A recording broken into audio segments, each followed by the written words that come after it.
ಬಸವನಗೌಡ ಯತ್ನಾಳ್ ಅವರು, ಅವ್ರ ಕ್ಷೇತ್ರ ಅನ್ನೋದು ಗೊತ್ತು, ಇದು ನನಗೆ. ಅವ್ರ ಕ್ಷೇತ್ರ ಅಲ್ಲ ಇದು, ಬಿಜಾಪುರ. ಅದರಿಂದ ಅವರ ಅಭಿಮಾನಿಗಳಿದ್ದಾರೆ. ನೀವು ನಮ್ಮ ಅಭಿಮಾನಿಗಳು ಕೂಡ.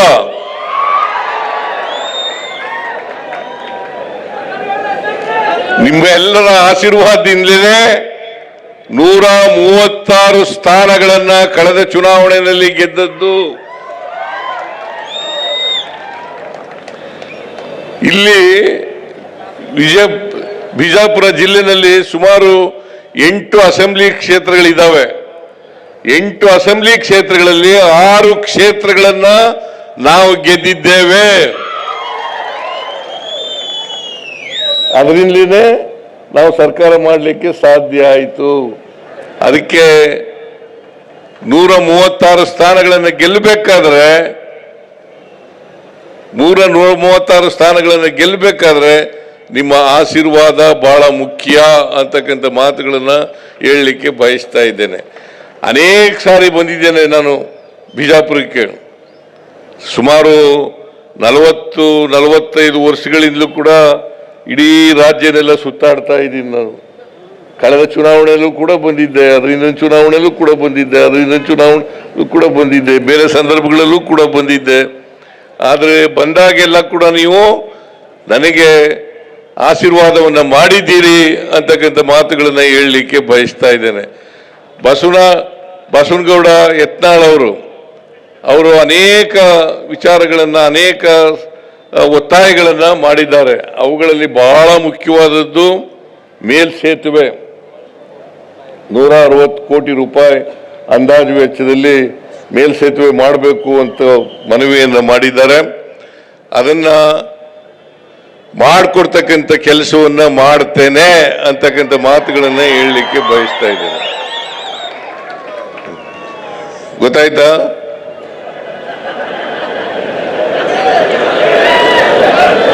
ಮೇಲ್ಸೇತುವೆ ಅದು ಎಲ್ಲಿಂದ ಎಲ್ಲಿಗೆ? 3 ಕಿಲೋಮೀಟರ್ ಉದ್ದದ ಮೇಲ್ಸೇತುವೆ ಮಾಡಬೇಕು ಅಂತ ಹೇಳಿದ್ದಾರೆ. ಸಂತ ಕನಕದಾಸ ಸರ್ಕಲ್ ನಿಂದ ಅಂಬೇಡ್ಕರ್ ಸರ್ಕಲ್ ಮಾಡಬೇಕು, ಶಿವಾಜಿ ಮಹಾರಾಜರ ಸರ್ಕಲ್ ವರೆಗೆ. ಭಕ್ತ ಕನಕದಾಸರ ಸರ್ಕಲ್ ನಿಂದ ಅಂಬೇಡ್ಕರ್ ವೃತ್ತ ಮತ್ತು ಶಿವಾಜಿ ಮಹಾರಾಜ್ ಅವರ ವೃತ್ತದವರೆಗೆ ಮಾಡಬೇಕು ಅಂತ ಹೇಳಿದ್ದಾರೆ. ಅದನ್ನ ಮಾಡಿಕೊಡ್ತಕ್ಕಂಥ ಕೆಲಸವನ್ನ ಮಾಡೋಣ ಅಂತಕ್ಕಂಥ ಮಾತುಗಳನ್ನ ಹೇಳಲಿಕ್ಕೆ ಬಯಸ್ತಾ ಇದ್ದೇನೆ. ಆಮೇಲೆ ಇದೇ ಸಂದರ್ಭದಲ್ಲಿ ನನಗೆ ಎಂ ಬಿ ಪಾಟೀಲ್ರು ಮತ್ತು ಶಿವಾನಂದ ಪಾಟೀಲ್ರು, ಈ ಜಿಲ್ಲೆಯ ಎಲ್ಲ ಶಾಸಕ ಮಿತ್ರರು, ಜಿಲ್ಲೆಯ ಎಲ್ಲ ಶಾಸಕ ಮಿತ್ರ ಜನಪ್ರತಿನಿಧಿಗಳು, MLAಗಳು, MLCಗಳು ನನಗೆ ಸನ್ಮಾನವನ್ನ ಮಾಡಿದ್ದಾರೆ. ಕಾರಣ ಯಾಕಪ್ಪ ಅಂತಂದ್ರೆ, ನಾನು ದಿವಂಗತ ದೇವರಾಜ ಅರಸರವರು ಅವರ ಎಷ್ಟು ವರ್ಷಗಳ ಅವಧಿ ಇತ್ತು? 7 ವರ್ಷ 239 ದಿನಗಳು ಅವರಿದ್ದರು. ನಾನು 6ನೇ ತಾರೀಕಿಗೆ ಅದು ಸಮ ಆಯಿತು.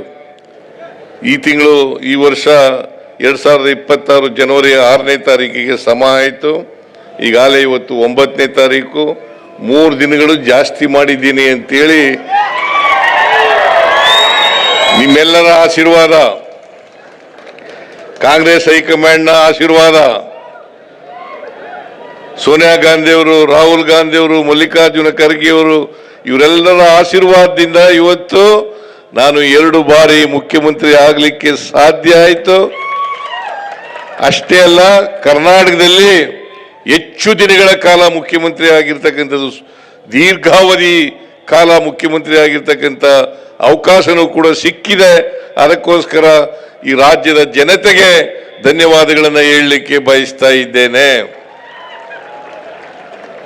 ಇದಕ್ಕೋಸ್ಕರ ಈ ಜಿಲ್ಲೆಯ ಎಲ್ಲ MB ಪಾಟೀಲ್ ಆದಿಯಾಗಿ, ಶಿವಾನಂದ ಪಾಟೀಲ್ ಆದಿಯಾಗಿ, MLA ಆದಿಯಾಗಿ ಎಲ್ಲರೂ ಸೇರಿ ನನ್ನನ್ನು ಗೌರವಿಸಿದ್ದಾರೆ.